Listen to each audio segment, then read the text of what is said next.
नमस्कार दोस्तों। आज की वीडियो बहुत मज़ेदार होने वाली है।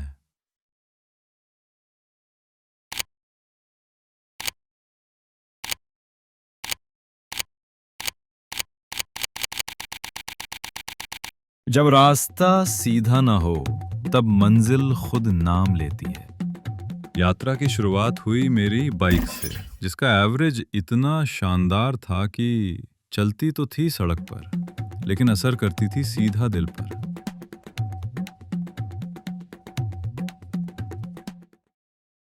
बाइक के पीछे बैठा था, पर ऐसा लग रहा था जैसे किसी वीआईपी सीट से पूरे पहाड़ों का प्रीमियर शो देख रहा हूं। रास्ते इतने खूबसूरत थे कि हर मोड़ पर मन हुआ यहीं रुक जाऊं, फोटो खींच लूं। लेकिन फिर याद आया, वीडियो बनाना है भाई, सिर्फ फिल नहीं लेनी। पीठ बोल रही थी, भैया थोड़ा धीरे। और हर बार जब बाइक उछलती, मेरा आत्मा शरीर से थोड़ी देर के लिए बाहर निकल जाता था और मैं मन ही मन सोच रहा था, ये ट्रैक है या बुलेट ट्रेन का रोलर कोस्टर। बाइक से उतरते ही अब हमारी असली ट्रैकिंग शुरू हुई। अब रास्ता दो पहियों का नहीं, दो पैरों का था। बर्फ नीचे, ठंडी हवा ऊपर और मैं बीच में, संघर्ष करता हुआ इंसान। लेकिन फिर एक पल आया जहां बॉडी ने बोला, भाई अब नहीं। और मैं लेट गया बर्फ पे, जैसे कोई बर्फीली जमीन पे रेजिग्नेशन दे दिया।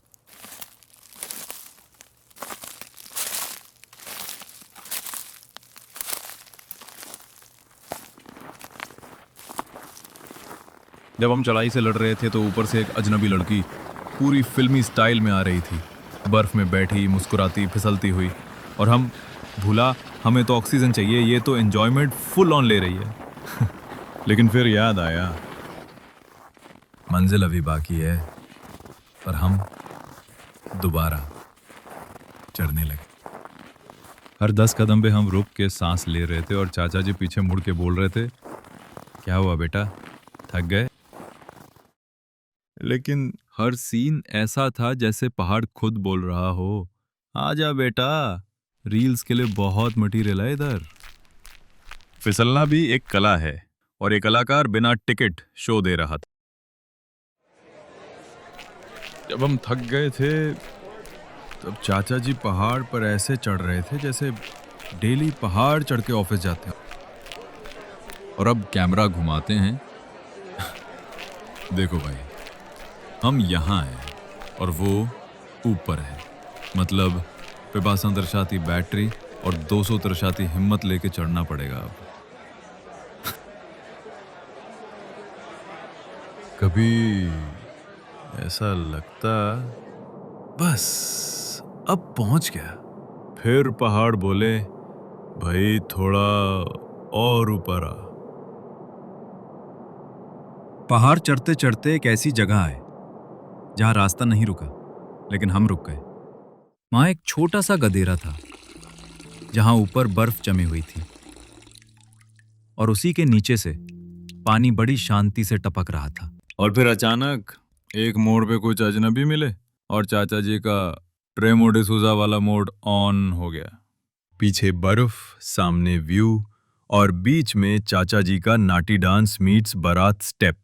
मतलब पहाड़ी आरआरआर शूट हो रही थी लाइव। बिना कुछ बोले चाचा जी ऐसे नाचे जैसे बचपन से उन्हीं के साथ स्कूल में पढ़े हों वो लोग।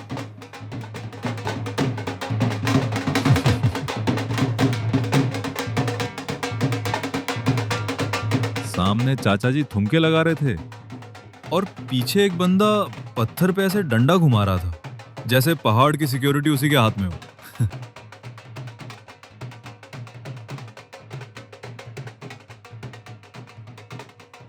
वक्त ने इशारा किया, चलो अब अपने अपने रास्ते पकड़ो।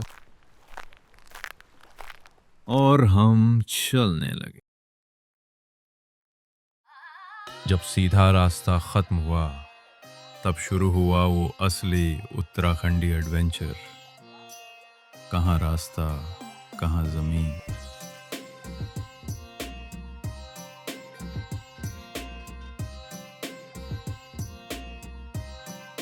रास्ता ऐसा था कि पैर रखो तो भरोसा हिले और ना रखो तो खुद फिसल जाओ। अबे भाई, ऊपर तो जा रहे थे दर्शन करने, लेकिन ऐसा लग रहा था जैसे भगवान कह रहे हो थोड़ी परीक्षा दे के आओ।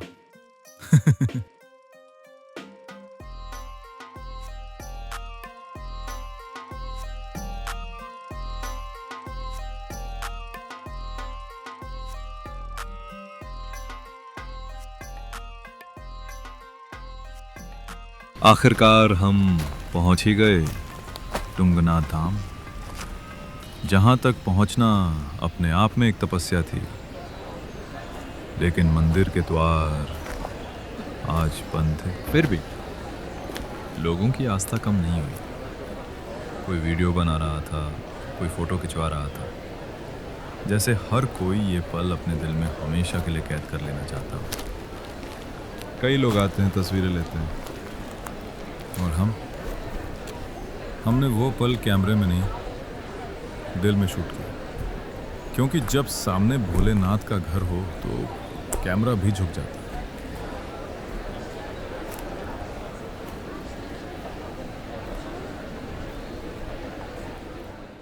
तुंगनाथ यात्रा एक ही बात सिखाती है, कभी कभी मंजिल बंद हो सकती है, लेकिन सफर हमेशा यादगार होता है।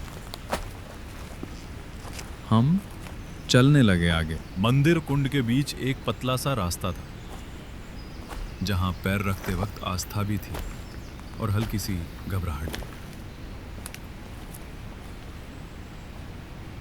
हर कदम संभल संभल के रखना पड़ता था, क्योंकि नीचे बर्फ और सामने भगवान का घर।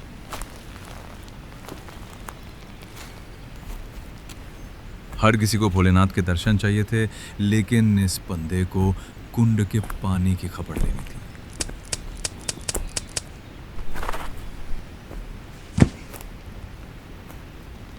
जो अब पानी नहीं बल्कि बर्फ में बदल चुका था।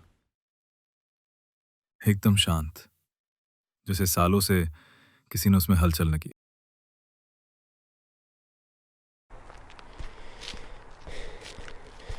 कुंड का शांत रूप देखने के बाद हमने फिर से ऊपर की ओर रुख किया। इस बार रास्ता बदला था। बर्फ की जगह जमीन थी और कदम थोड़े ज्यादा पक्के महसूस हो रहे थे। पर पहाड़ तो पहाड़ होता है बुला। ऊपर जाने के लिए सांस फिर भी चढ़ती है।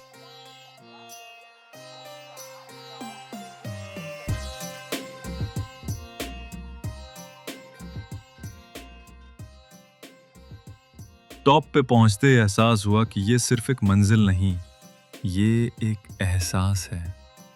कुछ लोग चुपचाप बैठे थे, शायद सफर को महसूस कर रहे थे, और एक कुत्ता बिना कुछ कहे सो रहा था, जैसे बोल रहा हो, अब तसल्ली से बैठ जा, तू भी फतेह कर चुका है। हर 10 कदम पे हम रुक के सांस ले रहे थे और चाचा जी पीछे मुड़ के बोल रहे थे, क्या हुआ बेटा, थक गए? और हम अंदर से, चाचा ऑक्सीजन कम है यहाँ। जहां नजर गई पहाड़, पेड़, बादल, और मन में सिर्फ एक आवाज, भाई डीएसएलआर लाता तो नेशनल ज्योग्राफिक का कॉन्ट्रैक्ट मिल जाता। भाई साहब, जितने ऊंचे ये पहाड़ थे, उतनी ही धीमी हमारी सांसें भी हो गई थीं। 12,000 फीट से ऊपर का सफर, और हवा ऐसी जैसे कह रही हो थोड़ा धीरे चलो भूला। कुछ लोग मंदिर देखने आए थे, कुछ वीडियो बनाने, और हम बर्फ के मूर्तकार बन चुके थे। पहले बर्फ उठाई, फिर जोड़ा, फिर ठोका, और अंत में बोले, अब सेल्फी तो बनती है भाई। बर्फ में पुतला दिखा, मैंने उठाया, सोचा चलो ये भी वीडियो में डालते हैं। कंटेंट ही कंटेंट।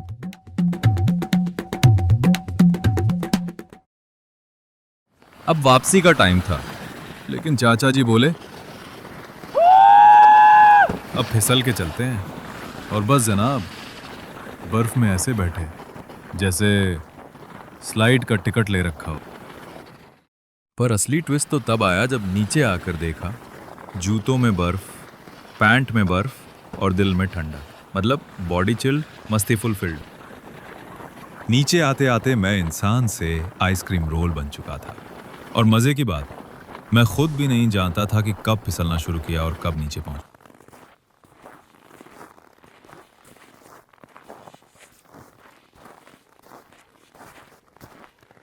थोड़ा नीचे चलने के बाद हमने सोचा चलो अब थोड़ी देर संस्कारी ट्रैकर बनते हैं।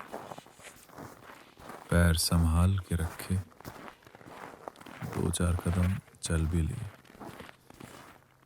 लेकिन बर्फ ने फिर खींच ही ली।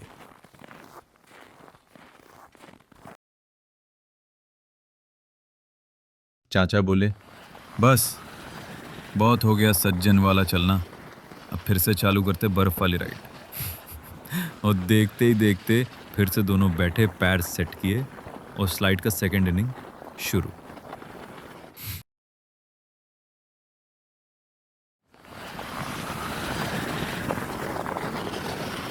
नीचे आते आते सोचा था सीधे चलेंगे, लेकिन जहां बर्फ दिखी वहां नियंत्रण किसने रखा है आज तक।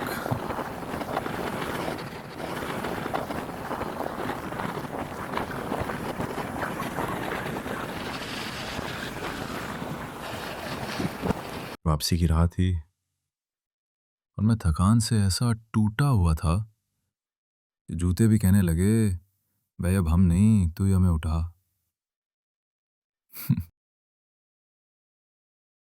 पूरा दिन जैसे किसी फिल्म की तरह बीत गया।